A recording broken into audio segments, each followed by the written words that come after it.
Hello friends, welcome to my YouTube channel. अभी तक आपने जो है 8 चैप्टर देख रखे हैं। ये 9वां चैप्टर है पब्लिक वर्क एंड फॉरेस्ट। अभी तक आपने 7 चैप्टर देख रखे हैं। ये 8वां चैप्टर है public work and forest division accounting.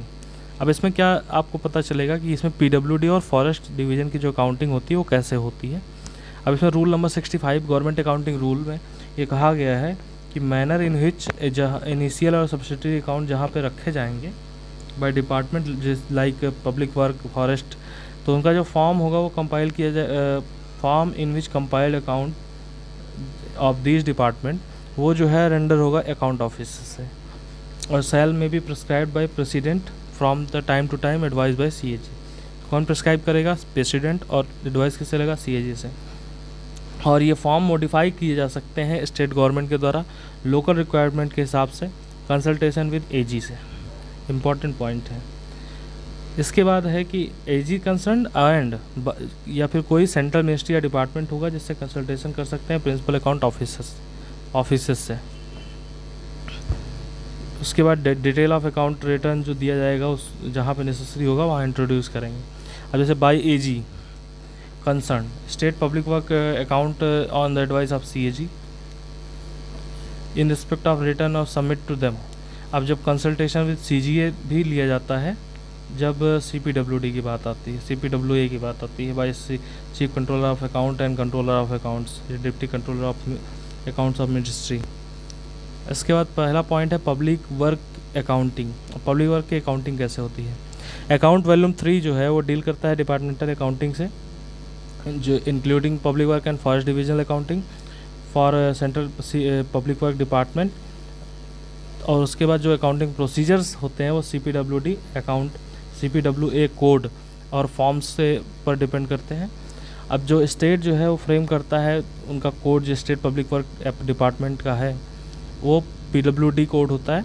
Execute करता है इंफ्रास्ट्रक्चर डेवलपमेंट प्रोजेक्ट, रिस्पॉन्सिबल होता है मेंटेनेंस के लिए जो स्टेट PWD होता है। और मेजर पोर्शन जो कैपिटल एक्सपेंडिचर है गवर्नमेंट का वो PWD के थ्रू ही होता है।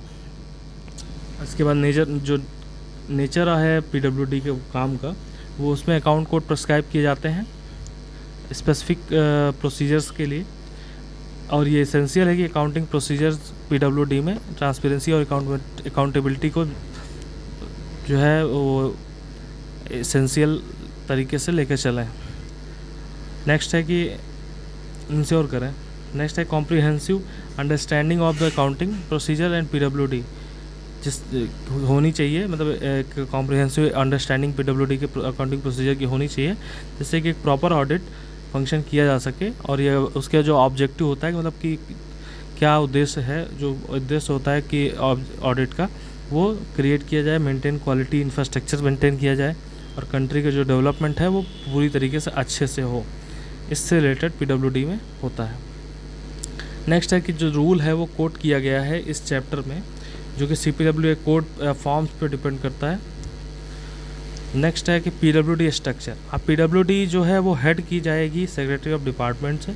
इंजीनियर इन चीफ जो कि ग्रांट कंट्रोलिंग अथॉरिटी है डिपार्टमेंट का, वो असिस्ट किया जाएगा बाय चीफ इंजीनियर। इनका है जो डिफरेंट जोन ऑफ डिपार्टमेंट से है और चीफ कंट्रोलिंग ऑफिसर्स हैं। जोन जो है वो डिवाइड होगा सर्किल में जो कि हेड किया जाएगा सुपरिटेंडेंट इंजीनियर में। ये पूरा हायरार्की है। एग्जीक्यूटिव इंजीनियर होगा जो डिवीज़न का हेड होगा और उसे डिविजनल, उसके बाद डिविजनल ऑफिसर भी होते हैं जो कि रिपोर्ट करते हैं सुपरिटेंडेंट इंजीनियर को। ई जो है वो रिस्पॉन्सिबल होता है recording, compiling and rendering the account of the division of AG और supported by divisional accountant in discharge of this function. फिर सिग्निफिकेंस जो होता है इसके फंक्शन का, discharge by DA to ensure that, ये इंश्योर करता है कि ट्रू एंड फेयर रिप्रेजेंटेशन जो है डिवीज़न में अकाउंट्स की जो बनते हैं उनकी हो। और उनका कैडर कंट्रोल जो होगा वो AG होगा, AG of state. AG decide करेगा कि ट्रांसफ़र पोस्टिंग DA की कैसे होगी। और डिवीज़न जो है वो सब डिवीज़न में जो है डिवाइड किया जाएगा। जैसे असिस्टेंट एग्जीक्यूटिव इंजीनियर सपोर्ट किए जाएंगे असिस्टेंट इंजीनियर और जूनियर इंजीनियर के द्वारा। सब डिवीज़न जो है उनके जो अकाउंट्स होंगे वो division for consolidated divisional accountant होंगे, और एग्जीक्यूटिव इंजीनियर और असिस्टेंट एग्जीक्यूटिव इंजीनियर जो होंगे वो डीडीओ होंगे, are the DDOs. They are having cheque drawing power, उनके पास चेक ड्राइंग पावर होगी, और they can directly incur expenditure without submitting their bill to treasury. वो ट्रेजरी में सबमिट करें या ना करें उनकी ज़रूरत नहीं है, वो डायरेक्ट पेमेंट करा सकते हैं, उनको CDDO बोलते हैं। अब यहाँ से पॉइंट समझ में आएगा। सेक्रेटरी सबसे ऊपर, इंजीनियर इन चीफ जो है ग्रांट कंट्रोलिंग अथॉरिटी है, फिर chief engineer zone 1 and zone 2 chief controlling officer है। नेक्स्ट है सुपरिटेंडेंट इंजीनियर सर्किल 1 एंड 2, ये कंट्रोलिंग ऑफिसर है। और DDO जो है वो एग्जीक्यूटिव इंजीनियर डिवीज़न 1, और मतलब एग्जीक्यूटिव इंजीनियर होगा वो DDO हो सकता है, और असिस्टेंट एग्जीक्यूटिव इंजीनियर भी हो सकता है। नेक्स्ट है बजटरी कंट्रोल। CDDO जो है वो ऑपरेट करता है बैंक अकाउंट को, अपने जो उसका डेजिग्नेशन है, बजट जो है वो रिलीज़ कराना, release to CDDO through LOC के द्वारा बजट आता है।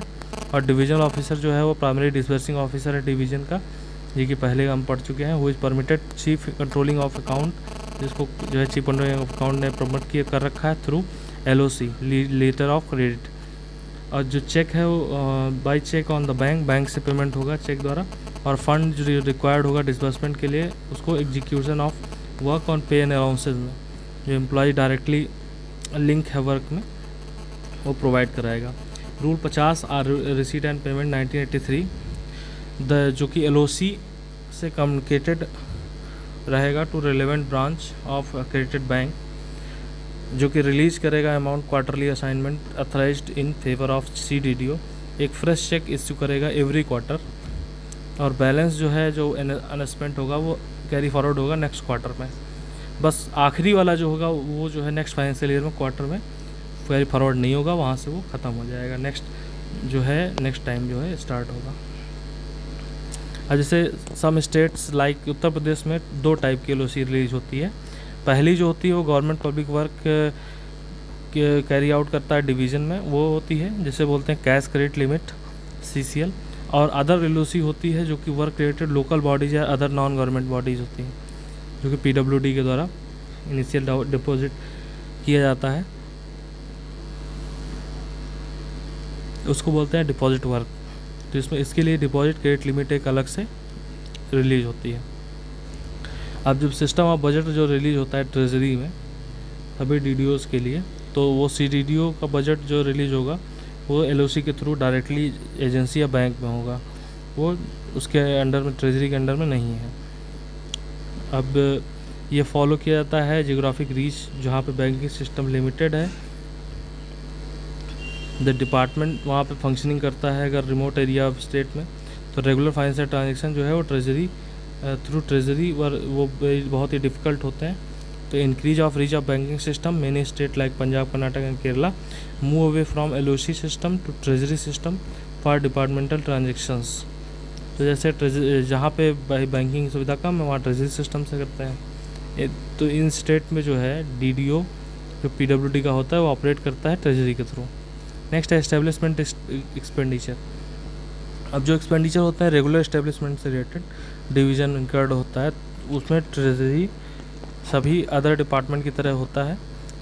एक्सपेंडिचर जो अपेयर होते हैं वो जो है वो पार्ट होते हैं ट्रेजरी अकाउंट के, और सैलरी या फिर जो भी चार्जेस होते हैं पर्टिकुलर वर्क चार्ज एस्टेब्लिशमेंट से रिलेटेड वो पे किए जाते हैं डिवीज़न को थ्रू चेक या तो इंक्लूडेड टू डिविजनल अकाउंट है। अब नेक्स्ट है कि जो वर्क चार्ज एस्टेब्लिशमेंट होता है वो बुक किया जाता है book to the work and which they pertain. और रेगुलर एस्टेब्लिशमेंट एक्सपेंडिचर जो होता है वो अपॉर्शनमेंट के लिए होता है। और प्रोसीजर जो होती है such appointment detail under the percentage charges जो होती हैं उनके जो बिलों में है उनसे रिलेटेड होता है।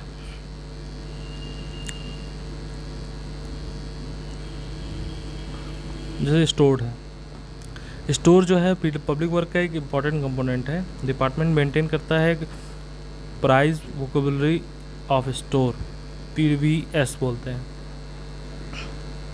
जो कि करेक्ट डिस्क्रिप्शन होता है वेरियस स्टॉक आइटम का और preparation and valuation of indent का।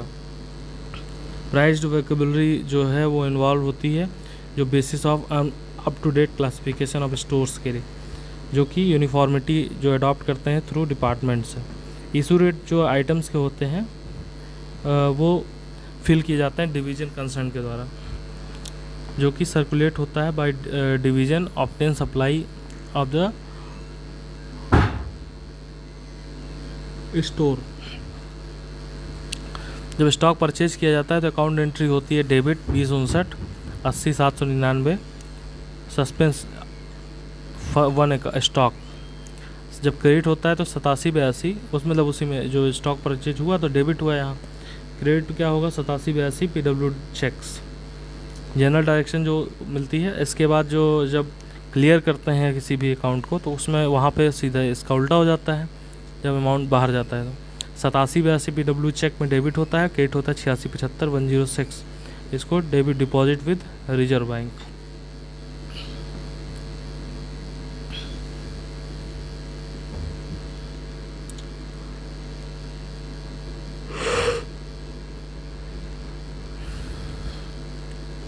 डिटेल ऑफ पेमेंट जो होगा वो चेक इशू किया जाएगा, उसको रिसीव करेगा बैंक और पेयर ऑफ करेगा डिवीज़न के द्वारा।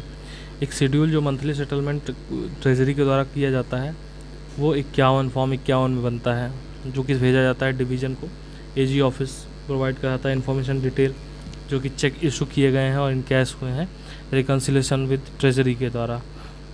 एजी जो है एक ब्रॉडशीट मेंटेन करता है, जो ब्रॉडशीट होती है मंथ वाइज डिटेल होती है ट्रांजेक्शन्स की, और क्रेडिट और डेबिट जो कि राउंड ऑफ होते हैं ब्रॉड शीट पे। बैलेंस जो है वो अराइव्ड होता है ब्रॉड शीट पे, जो कि टैली करता है फिगर जो बुक होती है एज पर अकाउंट समरी।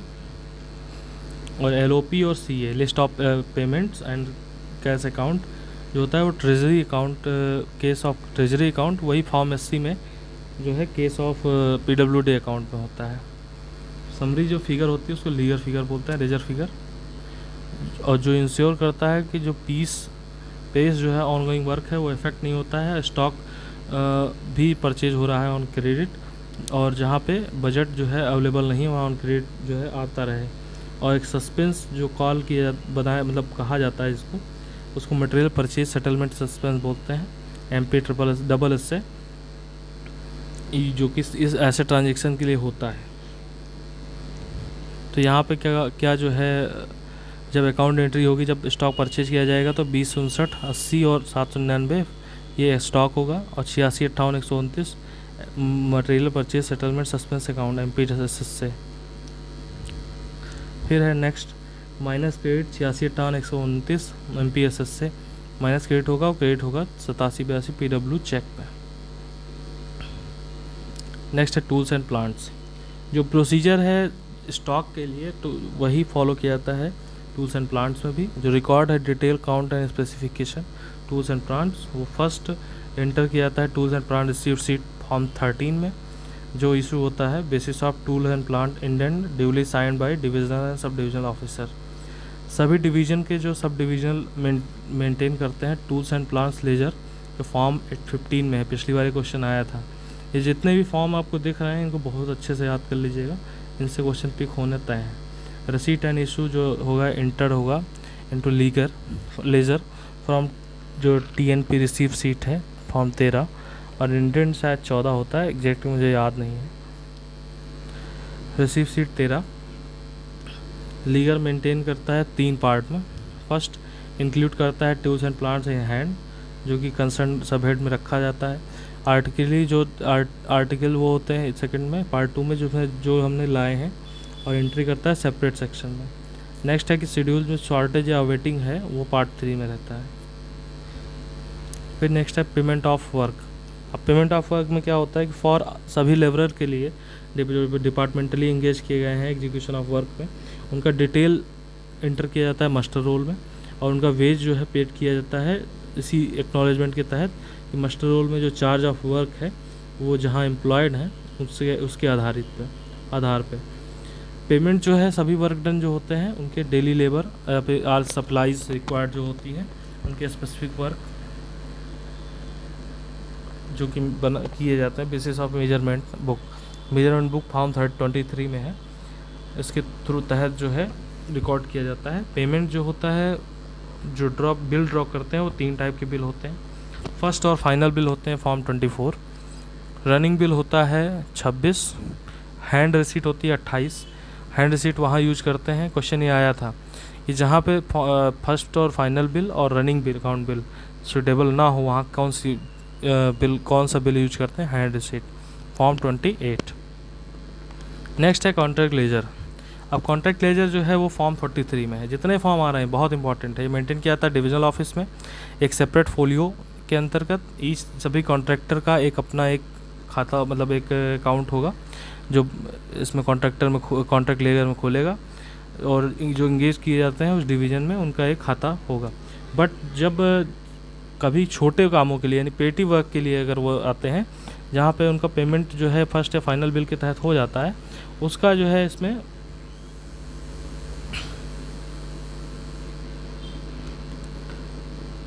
उसमें इनके ज़रूरत नहीं होती है मेजरमेंट कॉन्ट्रैक्ट लेजर की। फोलियो जो है वो उस नेचर का होता है, फोलियो जो कि पर्सनल अकाउंट होता है कॉन्ट्रैक्टर का डिवीज़न में, उसमें detail of work of contractor कहा गया जिसमें वो इंगेज्ड है। सभी एडवांस पेमेंट लिखी जाती हैं, डेबिट फिगर्स लिखी जाती हैं, सभी पेमेंट जो मेड की गई हैं, क्रेडिट फिगर जो है जो वैल्यू या वर्क सप्लाई की गई हैं उसका पेमेंट नहीं आया, उन सभी चीज़ों को रखा जाता है। जो कि अकाउंट मंथली क्लोज होता है और बैलेंस किया जाता है, पीरियडिकली सेटल किया जाता है। नेक्स्ट है work abstract and register of work. सभी अकाउंट्स जो ट्रांजेक्शन्स हैं वो वर्क जो एक महीने में होता है उसको प्रिपेयर करता है डिविजनल ऑफिसर, इसमें वर्क एब्स्ट्रैक्ट में रखते हैं फॉर्म 33। बहुत इंपॉर्टेंट ये क्वेश्चन आया था कि इसमें फॉर्म से वर्क एब्स्ट्रैक्ट है। ये एग्जिबिट करता है एक्सपेंडिचर जो वर्क अंडर जो है 3 कैटेगरी जो हैं, फाइनल चार्जेस जो हैं, सस्पेंस चार्जेस हैं और कंटीजेंसीज हैं। वर्क एब्स्ट्रैक्ट जो है वो शो करता है percentage of progress of work जो कंपेयर करता है विद टेक्निकलिटी सेंक्शन जो की गई थी उसके हिसाब से, और टाइम अलाउड होता है उसके हिसाब से। और ये भी दिखाता है कि रेट ऑफ कॉस्ट क्या थी, कॉस्ट पर यूनिट जो है बेसिस ऑफ रिकॉर्ड अमाउंट या प्रोग्रेस के हिसाब से वो बताता है। फिर नेक्स्ट है record of expenditure incurred in division. Division में जो एक्सपेंडिचर इनकर्ड होते हैं ड्यूरिंग अ ईयर सभी कामों का एक रजिस्टर ऑफ वर्क बनता है फॉर्म 40, जिसमें फिगर पोस्ट की जाती है रजिस्टर ऑफ वर्क में फ्रॉम वर्क एब्स्ट्रैक्ट किस द्वारा वर्क एब्स्ट्रैक्ट से इसमें डाली जाती है। ओनली द फाइनल एक्सपेंडिचर जो कि किसी भी काम में हुआ है उसको वर्क एब्स्ट्रैक्ट से जो है रजिस्टर ऑफ वर्क में डाली जाती है।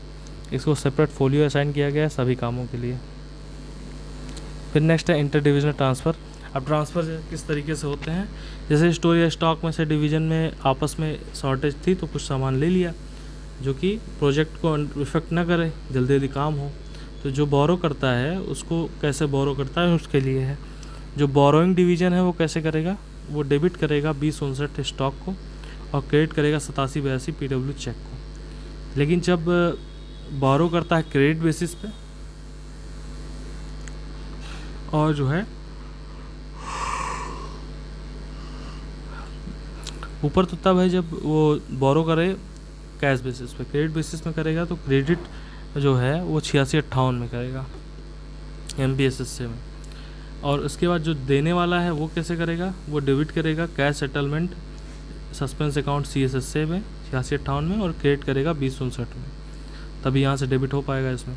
जब चेक जो अगर मान लो वो चेक के थ्रू करता है रिसीव करता है तो माइनस डेबिट होगा CSSA में और डेबिट होगा 8782 रेमिटेंस टू ट्रेजरी। नेक्स्ट है डिपॉजिट वर्क। अब PWD जो है वो वर्क जो कि लोकल बॉडीज़ या अदर नॉन गवर्नमेंट बेसिस पे जो बॉडीज़ हैं उनके जो काम है उसको डिपॉजिट वर्क बोलते हैं। जैसे लोकल पार्टी या अदर पार्टी या किसी भी काम जो भी मिल गया उसको ग्रॉस एस्टिमेट के थ्रू एक्सपेंडिचर करता है PWD। तो जो अमाउंट क्रेडिट होता है उसे माइनर हेड 108 PWD डिपॉजिट और 84 जिसमें मेजर हेड 8443 सिंपल डिपॉजिट में रखा जाता है। अमाउंटिंग एंट्री जो फंड की होती है वो फॉलो इस तरीके से की जाती है कि डेबिट जहाँ फंड रिसीव होगा डेबिट करेगा 8782 से RIT में। RIT है क्या, RIT क्या है नहीं मिल रहा, क्रेडिट होगा 8443 पब्लिक डिपॉजिट में। और इसी जगह अगर कोई भी एग्जीक्यूट करता है एक्सपेंडिचर जो डेबिट करता है तो वहाँ पे 8443 से डेबिट होगा और क्रेडिट होगा 8782 PW चेक में। और मान लीजिए वो सस्पेंस में रह जाता है तो 2059 के साथ मिसलेनियस वर्क एडवांस में आएगा शेड्यूल ऑफ जैसे एक कॉन्सोलिडेटेड रिकॉर्ड बनाया जाता है ट्रांजेक्शन का, जो कि डिपॉजिट वर्क का रहता है। Schedule of deposit work form 65 में रखा जाता है। जहाँ फंड्स अवेलेबल नहीं होते वहाँ PWD डिपॉजिट से काम चलाती है और बुक किया जाता है मिसलिनियस वर्क एडवांस में, और इसे 799 सस्पेंस में रखा जाता है। नेक्स्ट है परसेंटेज चार्जेस। जो चार्जेस जो जनरल सर्विस लाइक इस्टेब्लिशमेंट या ordinary tools and plants division classify करते हैं और अकाउंट करते हैं अप्रोप्रिएट सब हेड, जिसमें डायरेक्शन एंड इन्वेस्टिगेशन या मशीनरी एंड इक्विपमेंट होता है, जहाँ पे 20-59 मेजर हेड में होता है, जो कि ऑर्डिनरी इंक्लूड रहता है cost of individual work and exception to this rule. अब जैसे पहला पॉइंट इसमें दिया गया कि जब कोई सर्विस कनेक्ट करती है किसी भी काम से जो कि अनदर डिवीज़न या गवर्नमेंट या फिर क्लेम से लिया जाता है, तो ये इंक्लूड करता है चार्जेस जो कि अकाउंट में उस जनरल सर्विस के लिए होते हैं और वो अकाउंट किए जाते हैं कॉस्ट ऑफ वर्क में। फिर वर्क चार्ज इस्टेब्लिशमेंट जो होता है उसमें अकाउंट में एक्सपेंस किए जाते हैं वर्क कंसर्न से संबंधित वर्क कंसर्न के लिए। फिर cost of special tools and plant जो ऑब्टेन किए जाते हैं मीट ऑब्टेन करते हैं, जो कि स्पेशल रिक्वायरमेंट होती है पब्लिक पर्टिकुलर वर्क की, तो उसमें नेचर जो कि यूजुअली नहीं मिलता है उसको जनरल स्टोर ऑफ एडमिनिस्ट्रेशन के थ्रू ट्रीट किया जाता है direct charges to the work के तहत।